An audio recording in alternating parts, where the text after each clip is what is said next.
നമ്മുടെ ഈ ക്രിസ്മസ് മീറ്റിങ്ങിൻ്റെ പരിപാടിയുടെ അധ്യക്ഷൻ നമ്മുടെ ചാപ്പലിൻ്റെ ബഹുമാനപ്പെട്ട വികാരി മനീഷ് അച്ഛൻ, ഈ യോഗം ഉദ്ഘാടനം ചെയ്ത വന്ദ്യനായ NG ഫിലിപ്പച്ചൻ, നമ്മുടെ ചാപ്പലിൻ്റെ ബഹുമാനായ ട്രസ്റ്റി മാത്യു അച്ചായൻ, സെക്രട്ടറി സ്റ്റീഫൻ മത്തായി, യുവജന പ്രസ്ഥാനത്തിൻ്റെ മറ്റ് ഭാരവാഹികൾ, യുവജന പ്രസ്ഥാന അംഗങ്ങൾ, നമ്മുടെ ഈ ചാപ്പലിലെ വിശ്വാസികളുടെ സമൂഹം,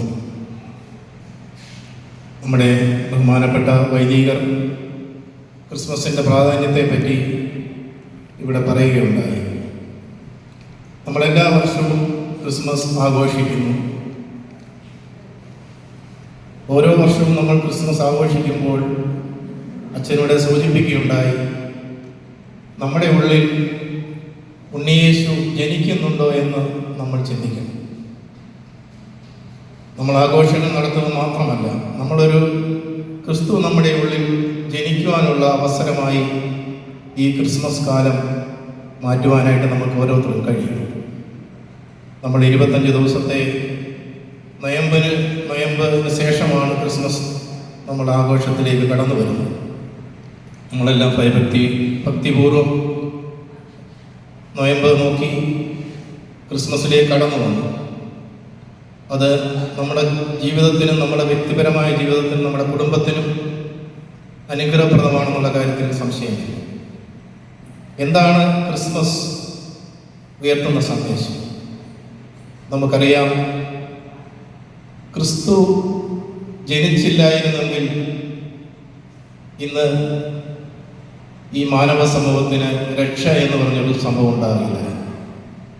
ക്രിസ്തു ജനിച്ചില്ലായിരുന്നെങ്കിൽ ചരിത്രത്തെ പോലും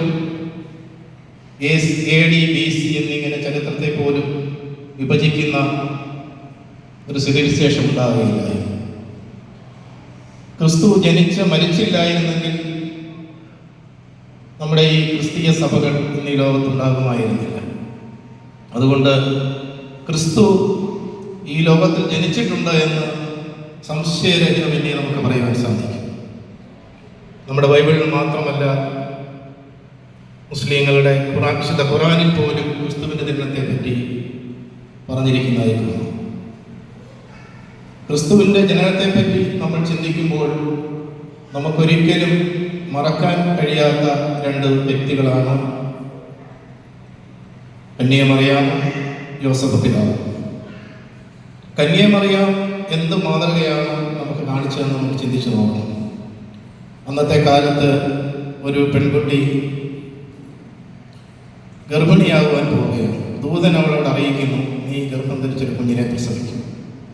നമുക്ക് ഇന്നത്തെ കാലത്ത് ചിന്തിക്കാൻ സാധിക്കും അങ്ങനെ ഒരു കാര്യം. ആ മാതാവ് അത് ഏറ്റെടുത്തു എന്നുള്ളതാണ്.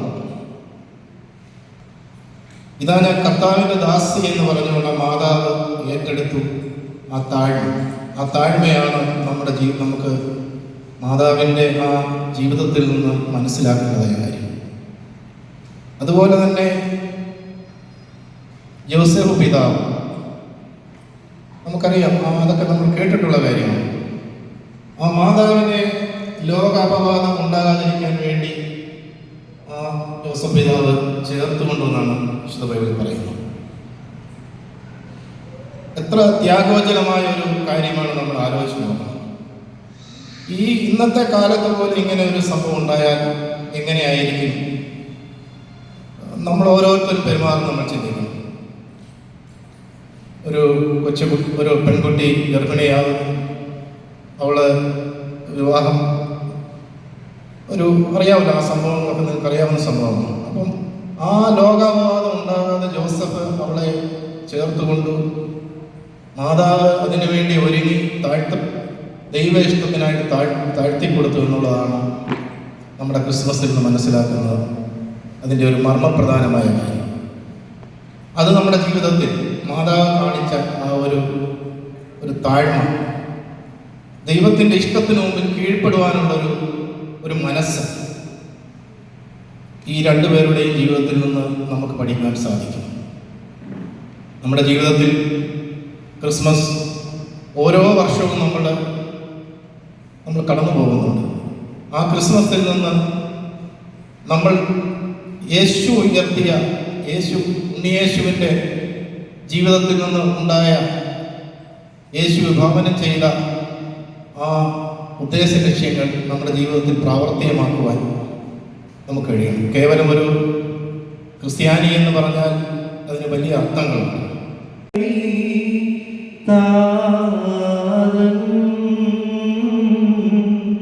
കതിരേ ശോഭിപ്പിക്കും